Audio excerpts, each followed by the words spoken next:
Ni hao, 1 yen, to a late one, to a recording I did in early 2020, as well as adding additional recording I did this year of 2022. Adding my thoughts to articles I come across in 2019.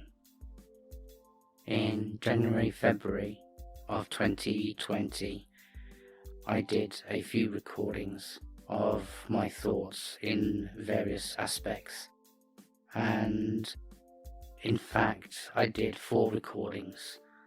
One which I'm still in the process of editing, so I'll have that uploaded at a later date. But 3 of the 4 I am going to upload after I've edited this extra bit to the audios I had recorded in January, February of 2020.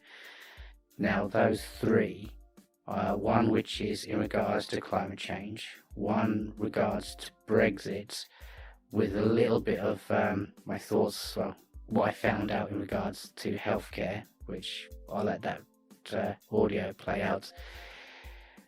And the first one which you're going to hear is regards to knife crime. Now, in 2018, 2019, I came across quite a few articles in regards to knife crime, and even 2020 there was 1 or 2 articles stating of individuals who have either been harmed or fortunately have lost their lives to in relation to knife crime, especially towards the end of 2019 when the information of knife crime was on the rise. Which is sad to acknowledge. There are some people out there that go around carrying knives, and a few of those that have either harmed or taken life, which makes me wonder why they need to go around carrying knives. Now, I know that some people will think they need it for their protection, but if no one went round carrying knives or any type of weapon, they wouldn't have to worry about their protection within society. I know that some people will say it's a parent's obligation to teaching their young the rights and the wrongs, what they should or should not do, but it might not be that. It could be the situation with where they live or the people that the children mingle with that may be the issue. And if that's the case, then maybe we should teach children within schools of the rights and the wrongs, which would mean another curriculum in schools being taught to young children.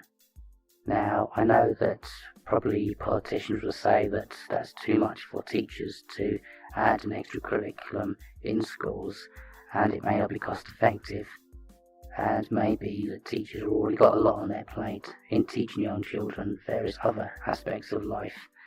But if the governments allow teachers to have another subject in schools to teaching this, the rights and the wrongs, including basics of law, that may deter children, especially in later life, from doing wrong for carrying something that is in the UK illegal to carry.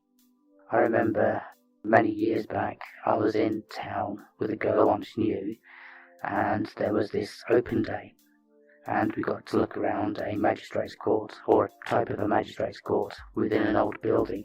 We got to look inside a van that transports prisoners to and from the court, and in fact I remember saying to an officer there if he could handcuff me and place me within one of the cubicles within the van and close the door.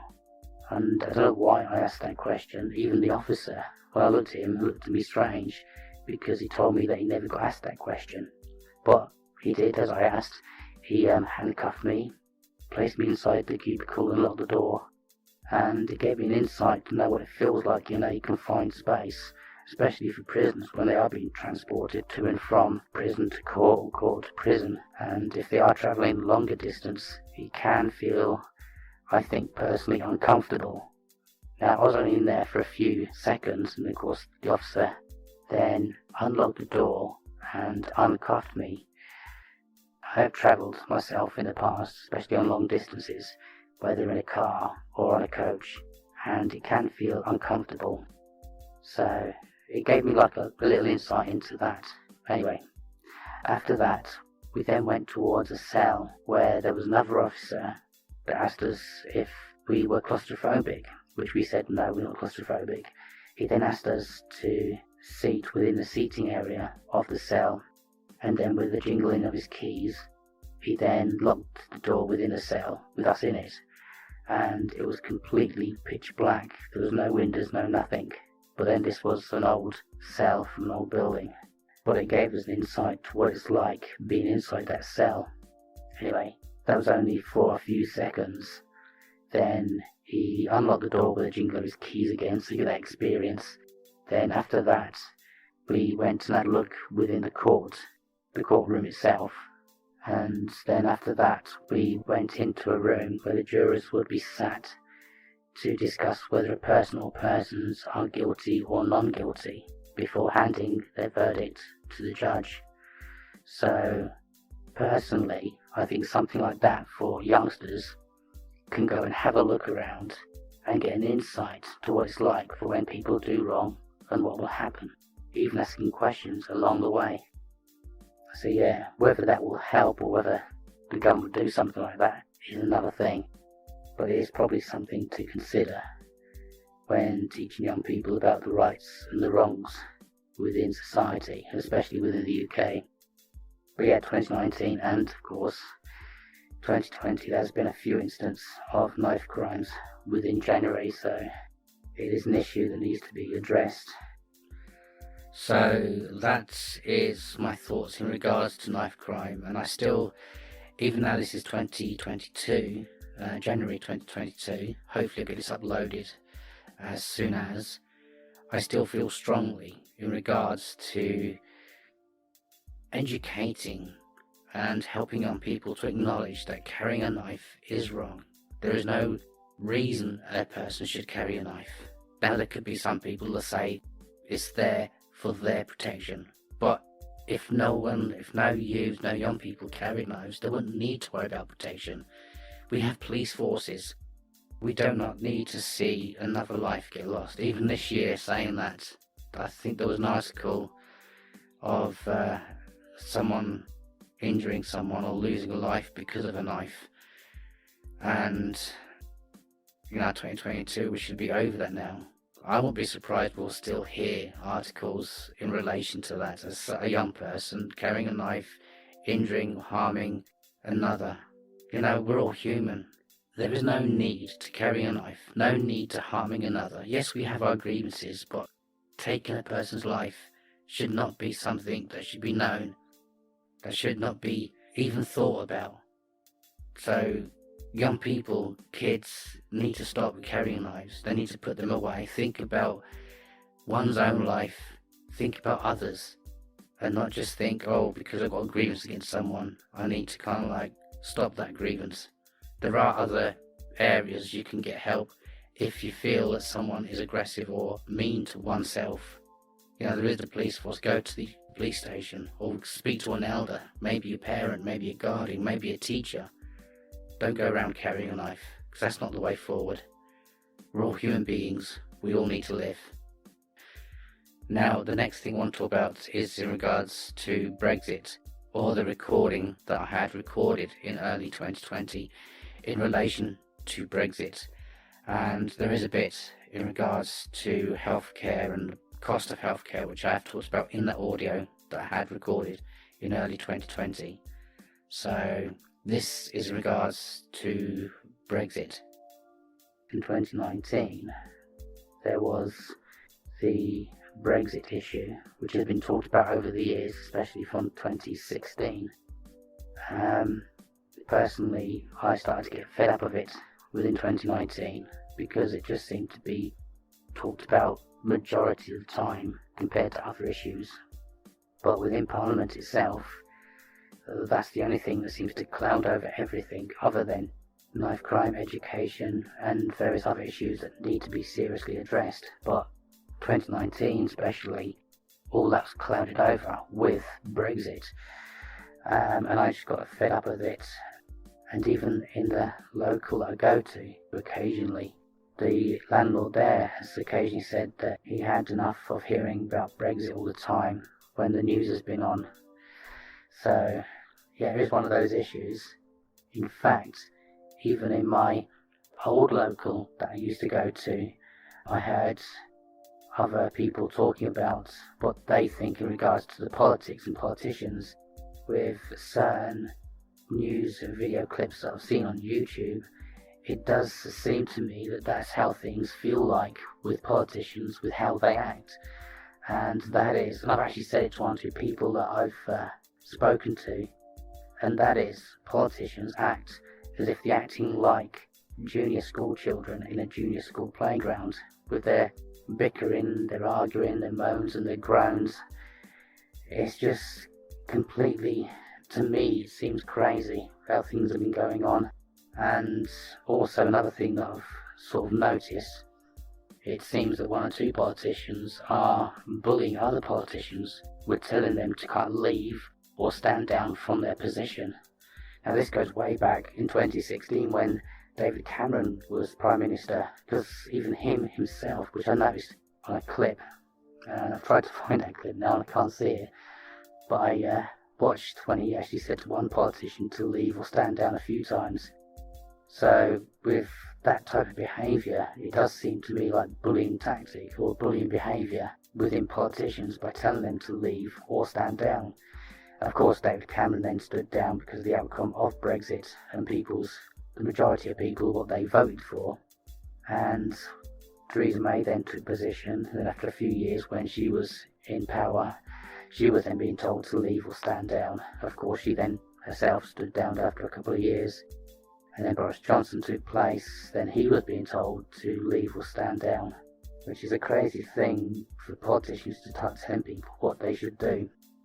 And another thing, well, there's a few things actually, another thing that I noticed is that some politicians acting as if they was playing musical chairs, but without the music or the chairs, other than just politicians moving from party to party, all because of Brexit.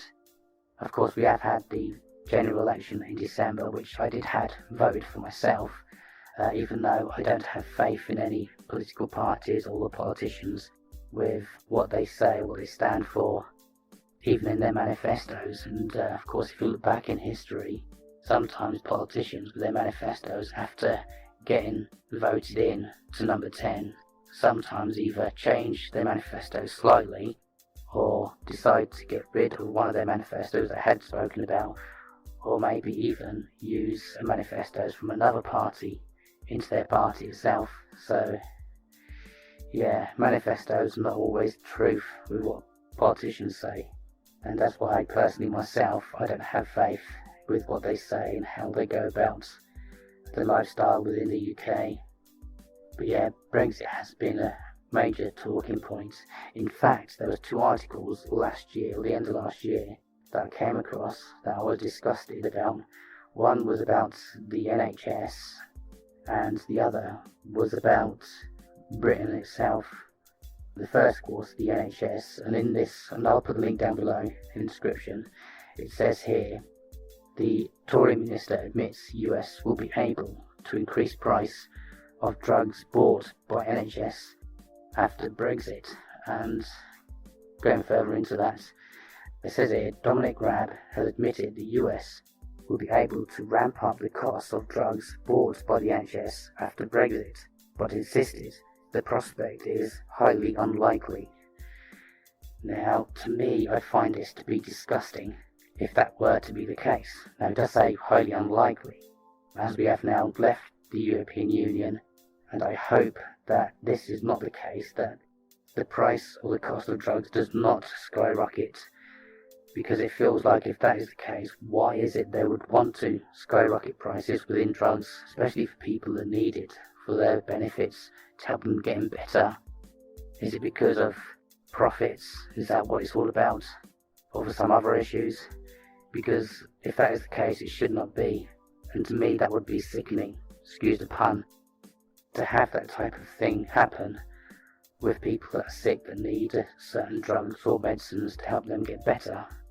In regards to this, In fact, I came across a YouTube video of which a British YouTuber went out to the public asking how much they think the cost is of using certain services within the American healthcare, and the cost of the price of the outcome of that was shocking, with how much the cost that people have to charge to use certain services in America. Of course, at the end of the video, one of the people that was asked the questions gave an answer that I think sounded it just right. But I'm not going to say it, all the prices are what the costs are in America for certain health services. But if we had that over here, to me, and I'll put it my way, is that poor people or those on the breadline would lose out, I think. And I certainly hope that that does not happen here in the UK, because the NHS services, apart from personally myself with one or two issues that I've had, the NHS is a great service for many people, and I do not wish it to change, or for companies to try and make money out of people that are ill, that need help. So that was one that I came across, and I put that information down below in the description. The second one is in regards to the UK itself, and this was on the 23rd of December 2019. The title says, UK is becoming the 51st state of the US under Tories. SNP MP claims. Now, going further down, I'm not going to go to the whole of this, but it says here, Boris Johnson is intent on turning the UK into the 51st state of the US, with the independence for Scotland the only way to escape this.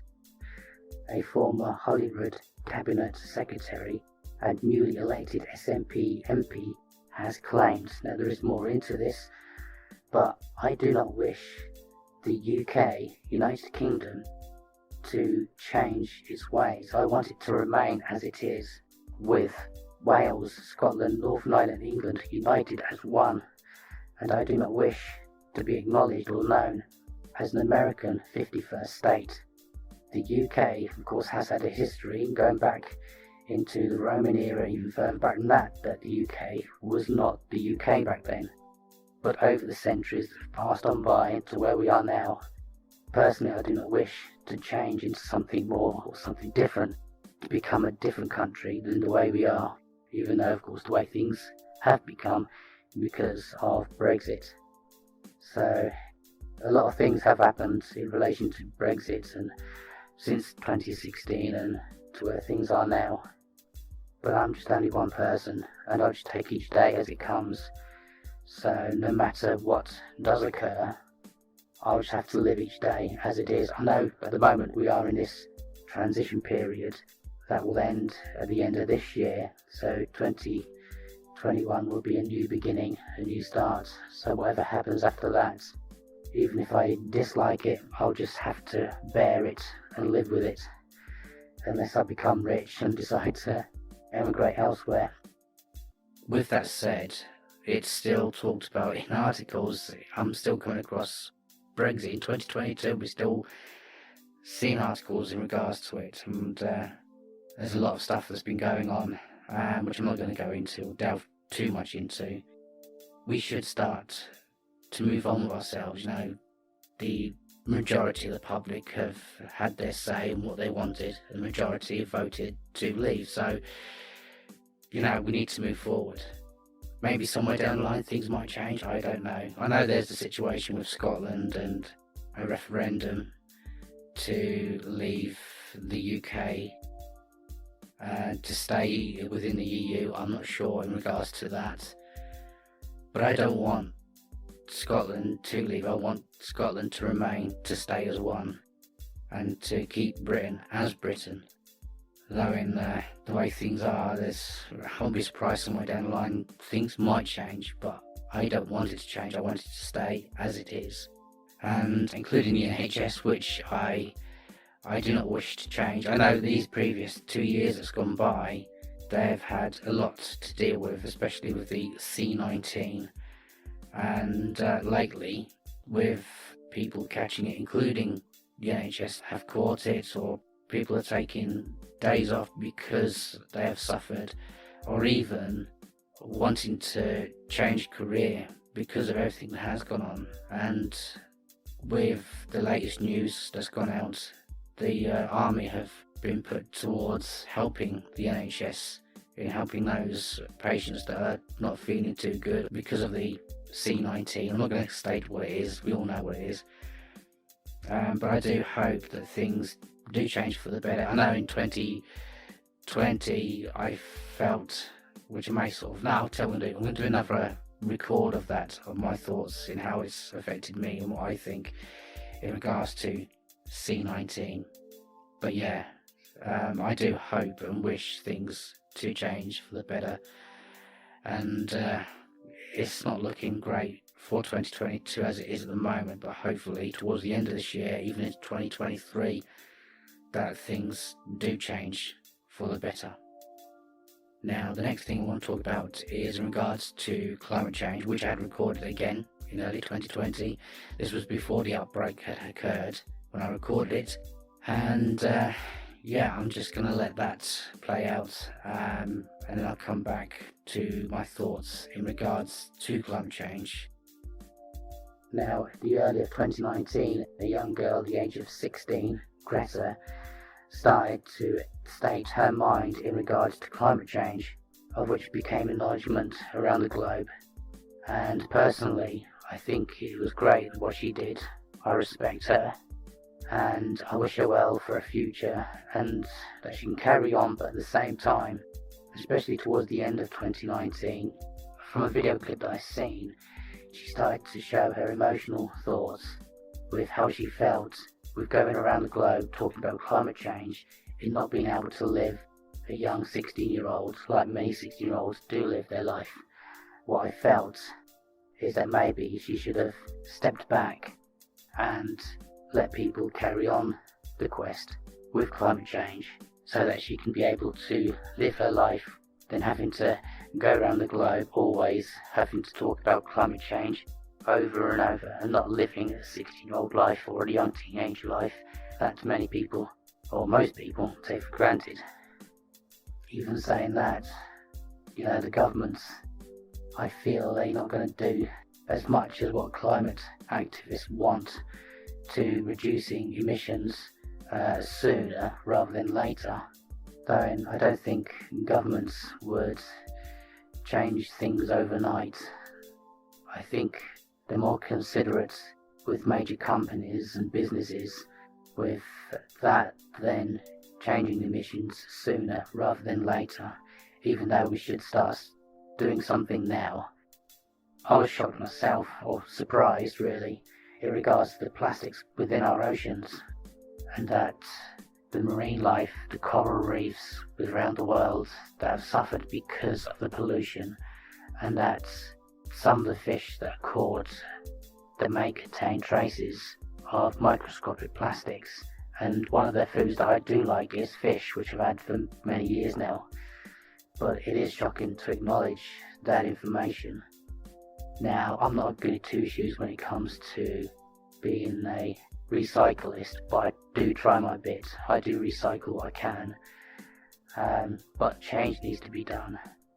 In fact, there was an article somewhere that was saying within the UK alone that the government will reduce emissions by 0% or something like that by the year 2050. And another article, not so long ago actually, that they will stop creating cars or vehicles that are either petrol run or hybrid by the year 2035. And another one not so long ago, if we can find out, I'll add that down below, reduce it even further by 2032. Now, I'm not sure why it's going to take that long to stop doing that. I would prefer to have that more sooner rather than later. But that's what their plans are, and we'll see how things go. And I think more people should have more knowledge in buying electric cars than petrol cars or diesel cars or hybrids. But there'll be those who prefer petrol cars than electric cars. But I think more people need to have that acknowledgement. And I think that could be another thing that children need to and knowledge of emissions of electric cars and living a healthier lifestyle.